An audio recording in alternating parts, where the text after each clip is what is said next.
Hi friends, எல்லோரும் எப்படி இருக்கீங்க? இன்றைக்கி சண்டே மார்னிங் நல்லா வெயில் நல்லா இருந்துச்சு. இந்த கிளைமேட்டுக்கு நல்லா அடிச்சிட்டு இருந்துச்சு. ஸோ கொஞ்ச நேரம் ரெஸ்ட் எடுக்கலான்னு சொல்லிட்டு வெளியே வந்துட்டு இருந்தேன். இன்றைக்கி லேட்டாக தான் எந்திரிச்சேன். நல்ல வெயில். 7:30க்கு தான் இன்றைக்கி நான் எந்திரிச்சேன். கொஞ்ச நேரம் சன்லைட்டில் இருந்துட்டு குழந்தைங்களுக்கு பால் காச ஆரம்பிச்சிட்டேன். 2 பேரும் தூங்கிட்டு இருக்காங்க நல்லா. கொஞ்சம் லேட்டாக எந்திரிச்சிட்டேன். 7:30க்கு தான் எந்திரிச்சேன். கொஞ்சம் நல்லா ஃப்ரெஷ்ஷாக தூங்கிட்டேன். இதுக்கப்புறம் தான் கிச்சன் வேலையெல்லாம் பண்ணிவிட்டு இன்றைக்கி கொஞ்சம் வெளியே போகலான் இருக்கோம். ஸோ குக்கிங் கிச்சன் வேலைலாம் ஸ்டார்ட் பண்ணலான்ட்டு நான் ஸ்டார்ட் பண்ணிவிட்டேன். பால்லாம் காசி ஒரு பக்கமாக ஓரமாக வச்சுட்டேன். ஸோ குழந்தைங்க எழுந்தோடனே பால் அவங்களுக்கு கொடுக்கலான்னு சொல்லிவிட்டு நைட்டு தேய்ச்சி வச்ச பாத்திரம்லாம் அடுக்கி வச்சுட்டு சமைக்க ஸ்டார்ட் பண்ணலான்னு சொல்லிவிட்டு பாத்திரம்லாம் அடுக்கி வச்சிட்ருந்தேன். லேட்டாக எழுந்திரிச்சது கொஞ்சம் ரிலாக்ஸாக இருக்குது. அப்படியே ஸ்லோவாக இன்றைக்கி ஹஸ்பண்டுக்கு லீவு தான். ஸோ ஸ்லோவாக அப்படியே பண்ணிகிட்ருக்கிறதுக்கு நல்லா ரிலாக்ஸாக இருக்குது. குழந்தைங்களுக்கு ரசம் வைக்கிறதுக்காக புளி ஒரு சைடு ஊற வச்சுட்டேன். ஸோ என்னென்ன வெஜிடபிள்ஸ்லாம் இருக்குதுன்னு பார்த்துட்டு இன்றைக்கி சாம்பாரும் காலைல டிஃபனும் பண்ணிடலாம் அப்படின்னு சொல்லிட்டு தான் இன்றைக்கி சாம்பார் தோசை தான்.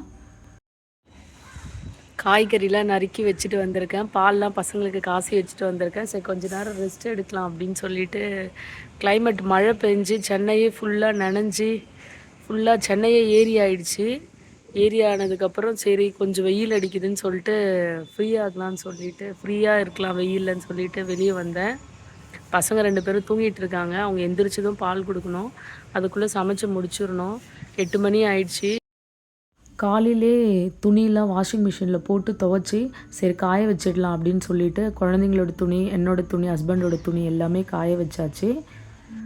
குழந்தைங்களும் எந்திரிச்சிட்டாங்க. ஸோ எங்கள் வீட்டுக்காரர் எந்திரிச்சு கூட்டிகிட்டு வந்திருந்தார் அவங்கள.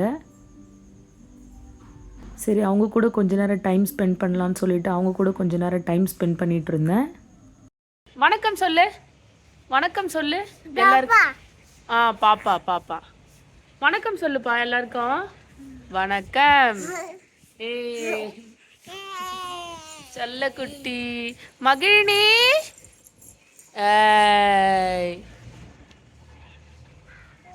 எந்திரிச்சியா? தூங்குனியா? நல்லா தூங்குனியா? நல்லா தூங்குனியாப்பா? நல்லா தூங்குனீங்களா?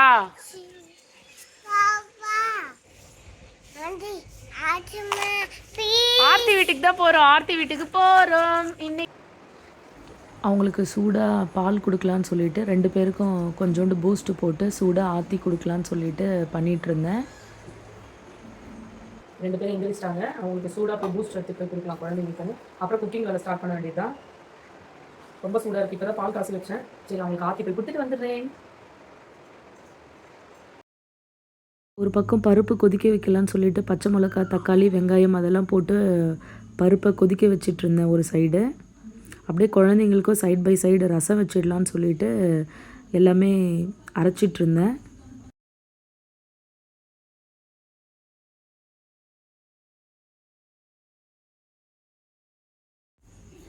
ஜீரகம், மிளகு எல்லாமே அரைச்சிட்டு பருப்பும் ஒரு சைடு நல்லா கொதிச்சிட்ருக்கு. ஸோ ரசமும் தாளிச்சிடலான்னு சொல்லிட்டு ரசமும் ஒரு பக்கம் தாளிச்சிட்ருந்தேன்.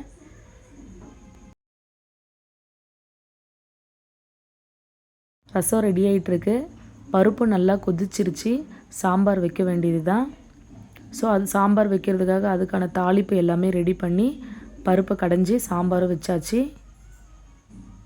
இனிய ஹாய் வேணாமா?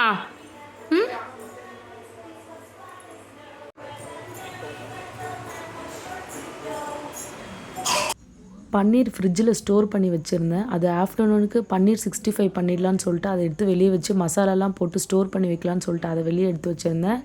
பருப்பு கடைஞ்சி சாம்பாரும் கொதிச்சிட்ருக்கு.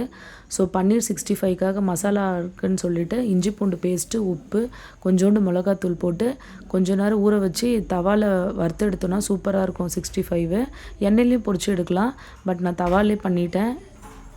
டைம் ஆயிடுச்சு. குழந்தைங்களுக்கும் டிஃபன் ஊற்றிடலான்னு சொல்லிட்டு அவங்களுக்கும் இட்லி ஒரு சைடு ஊற்றி வச்சுட்டேன். அப்படியே சைட் பை சைடு எல்லா கிச்சன் ஒர்க்கும் முடிச்சுட்டு கிச்சனே ஃபுல்லாக க்ளீன் பண்ணி வச்சிடலான்னு சொல்லிட்டு க்ளீன் பண்ணி வச்சுட்டேன். அப்படியே எனக்கு வெளியே போகிற வேலை இருக்கிறதுனால எல்லாமே கம்ப்ளீட்டாக க்ளீன் பண்ணிவிட்டு ஆஃப்டர்நூனுக்கு பன்னீரும் அதே சாம்பார் வச்சு முடிச்சுக்கலான்னு சொல்லிட்டு அதான் பிளானு. அப்படியே ஃப்ரெஷ்ஷப் ஆகிட்டு குளிச்சுட்டு வந்து பூஜை சாமான்லாம் க்ளீன் பண்ணிவிட்டு விளக்கேற்றி சாமி கும்பிட்டாச்சு. டிஃபன் வந்து தோசையும் சாம்பாரும் தான். டிஃபனும் நல்லா திருப்தியாக முடிச்சாச்சு. அவ்வளோதான், இதோடு இந்த vlog முடியுது ஃப்ரெண்ட்ஸ்.